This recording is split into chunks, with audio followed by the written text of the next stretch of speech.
Back in March of this year, Hino was found guilty of emissions cheating. However, the cheating that went on at Hino started at an interesting time in their history. In fact, it began within 12 months of being bought out by the Toyota Motor Corporation. Before Toyota bought the company, they did not cheat.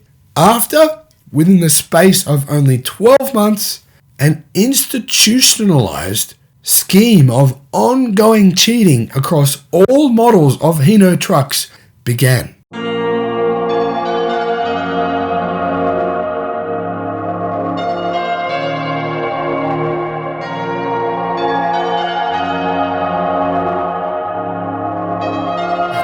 Hello my friends and welcome to the channel.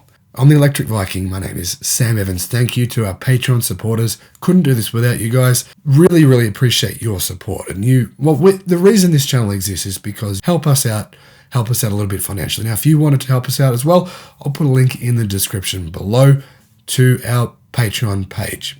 Thank you to everyone else as well for subscribing to the channel. It's wonderful to have you.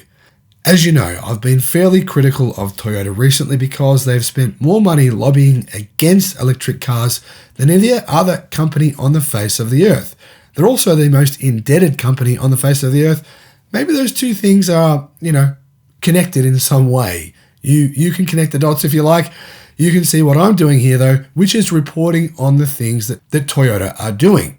What do those include? Well, those include a fine of $180 million in the United States for lying about electric cars. Yep, that's a true story.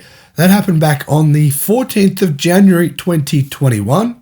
Now, Toyota was forced to pay this fine for failing to comply with the Clean Air Act's emissions reporting requirements from 2005 to 2015. Over that time period, Toyota delayed required filings about emissions defects and failed to inform the EPA about progress on recalls related to emissions defects. This resulted in higher emissions, higher costs for consumers, and greater profits for Toyota. Now, at the same time that this was happening, Toyota was miseling customers here in Australia with diesel vehicle problems. Massive emissions from diesel vehicles here in Australia were caused thanks to DPF failures. Many people basically were having huge problems with their diesel-powered cars here in Australia because Toyota manufactured faulty DPF filters. As a result, Toyota was forced to pay $2 billion in a class action lawsuit over the last few months.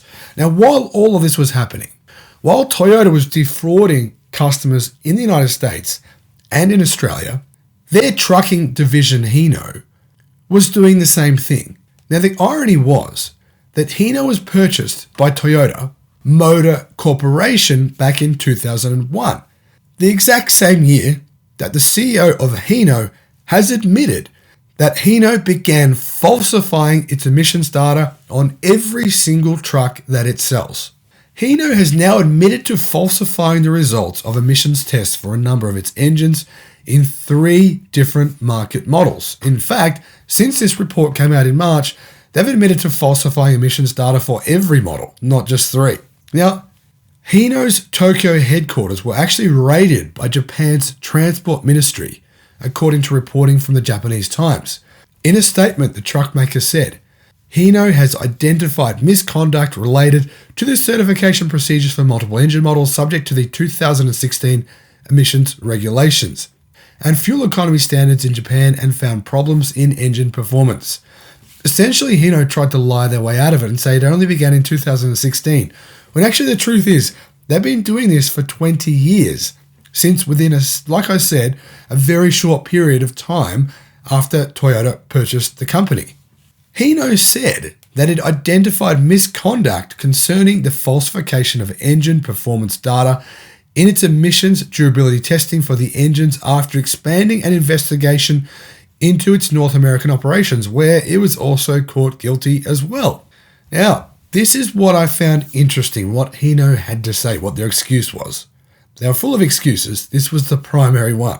Based on the findings to date, Hino believes that it failed to appropriately respond to internal pressures to achieve certain targets and meet schedules that were placed on Hino employees.